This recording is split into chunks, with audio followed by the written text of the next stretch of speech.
It's weird. Those people look like they're clawing at themselves. Is that blood? M. Night Shyamalan is controversial to say the least, but in the mid to late 2000s, he was still considered a good director that happened to stumble a bit. Then, a certain film came along that was universally panned, that made every actor who unfortunately signed look like they'd never acted in their life. The toxin is affecting them? And made Shyamalan completely rethink this. Okay, so maybe it took a few more stumbles till he course corrected. So today we're going back to 2008, going on a road trip with Markie Mark, and trying like hell to avoid plants as we take a look at how awfully good is The Happening.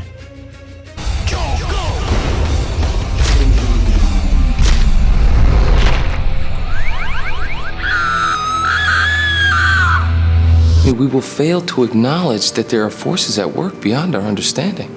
Now, we can't use the S word without being demonetized, so let's just say going forward that these people are offing themselves. Much cleaner. The concept of The Happening isn't awful on the surface. A mysterious toxin is affecting people's brains and making them off themselves.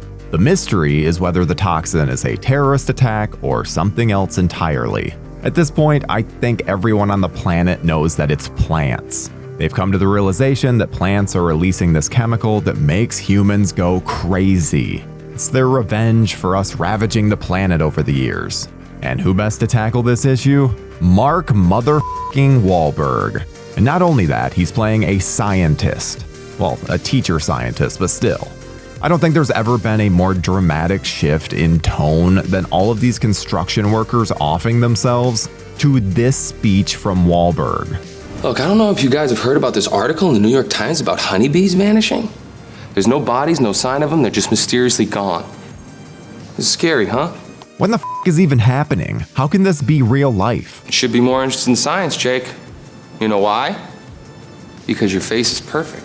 I want to remind everyone that this man has been nominated for Oscars twice.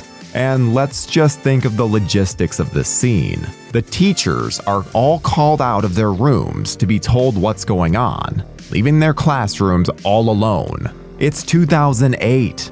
We can even see that they have cell phones, yet they act like they've been dismissed from a regular day of class. There's no way they didn't see all the reports of people offing themselves. It's already setting up this world as not containing a hint of reality. Which is where we should discuss M. Night's take on the film, because I'm not entirely convinced of it. See, M. Night is adamant that the movie was always intended to be a cheesy B-movie. And there are certainly more than a few unintentionally hilarious moments that tip the scales into the cheesy quite often. But like John Carpenter with Ghosts of Mars, I think he just swung for the fences and missed. Even getting away from the main plot, all the subplots are absurdly stupid. Is she leaving you? I didn't say that. It's just talk, okay? Just relax, please. The primary conflict between these two is that they got married, but she wasn't exactly ready.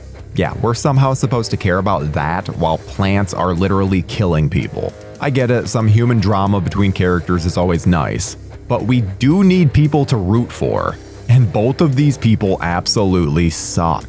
So why would anyone care about them? Rather than staying inside, since bad things seem to be happening to people when they're outdoors, Markie Mark takes Elma, Leguizamo, and his daughter on a road trip to escape the toxin.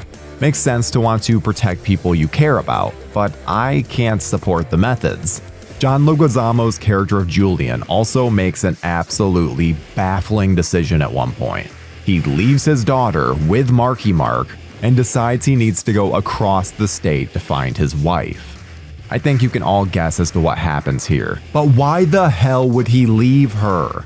There's no way this is going to go anywhere but south. You know your daughter is safe now. Why would you even risk it? Of course, he ends up offing himself, successfully orphaning his daughter. Such a B movie, M. Night. Markie Mark and his crew come across all sorts of people on their journey. Some just wanting to find salvation, and others wanting to just be left alone. He comes up with a theory that the plants are targeting large groups of people, so they just need to stay in smaller groups. You can guess how that turns out. And you can't talk about The Happening without talking about this damn scene. We're just here to use the bathroom. And then we're just gonna leave. I hope that's okay. This is the only moment I'd consider the film to embrace any kind of B-movie spirit. Wahlberg is literally talking to the plastic plant. Plastic. Talking to a plastic plant. And it showcases the absolute stupidity of the plot while also highlighting his absolutely god-awful acting. It's truly a masterclass in dumb filmmaking. And I just have to address something about these plants killing people. Because we constantly see the plants moving like they're sentient in order to attack humans. Only that's not how this works. That's literally wind. That's a breeze.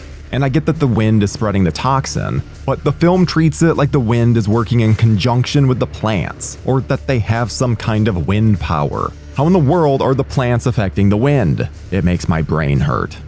Please, if you think this is smart, let me know, because I just can't see it. The Happening's climax is essentially the main characters just giving up. They think that the plants are targeting individuals now, so they have no hope whatsoever. They make the decision to go outside together and embrace death. Looks like you really left the right people in charge of your daughter, Leguizamo.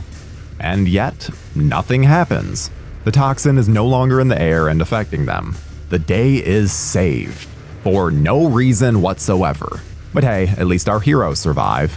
This is of course to set up the ending where we see people in Paris behaving like the people in New York at the beginning of the film. This is far from over. Yet why on earth did the plants stop in the first place? And why did they only target a portion of the East Coast? As soon as you start poking holes in the plot, you'll never stop, so let's just move on. Though I do need to bring up the fact that they randomly make Markie Mark and Zooey Deschanel have a pregnancy at the end. Yes, that's what I want from two characters that seemingly do not have a good relationship. I want them to be anchored by a baby. F***ing hell.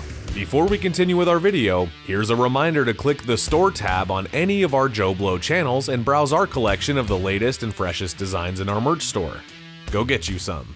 We've gotten through this mess of a story, so let's get some cocktails into our gullets with some awfully good drinking games.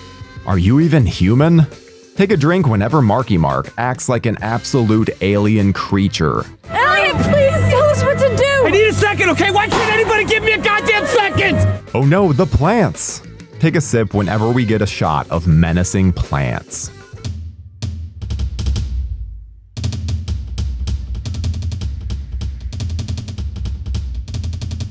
No. I know them! The film is filled with many wonderful character actors. Take a drink whenever you recognize one. And yes, Kendall Roy has entered the armed forces. Now that we've got some drinks in us, let's see if there's any interesting trivia for this absolute dumpster fire. Mark Wahlberg was quoted as saying, "You can't blame me for wanting to play a science teacher. At least I wasn't playing a cop or crook." Filmed completely in sequence, the film's tagline played off of Shyamalan's other films. We've sensed it. We've seen the signs. Now it's happening. The role of Alma was originally offered to Amy Adams, who turned it down. M. Night's cameo is actually as the voice of Joey, the mysterious person who calls Alma throughout the film. Zooey Deschanel claims that it was one of her favorite productions, and one she looks back on fondly.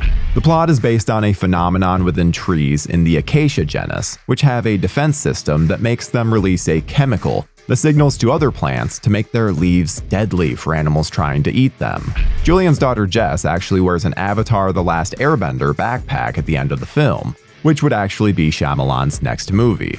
The exact answer to the math riddle at the beginning of the film is $10,737,418.23. While The Happening is a god-awful film, it is an absolute blast to watch and make fun of with friends. So on a scale from Victor Salva to Roger Corman, I give The Happening a 7 out of 10. Sure, there are plenty of absurdly dumb moments, yet I can't get enough of them. I rarely like Markie Mark in anything, yet his terrible acting makes him one of the most entertaining parts of the film. From a relationship no one could possibly care about, to characters making dumb decision after dumb decision, It's easy to just sit back and laugh at this one. So what do you think? Is The Happening Shyamalan's worst film? What about Wahlberg's? Do you think there's a worse movie in his filmography? Let us know in the comments and we'll see you in the next one. Also, thank you guys for all of your support on the Nightmare on Elm Street video. Good to know that I'm not alone in my hatred for that film.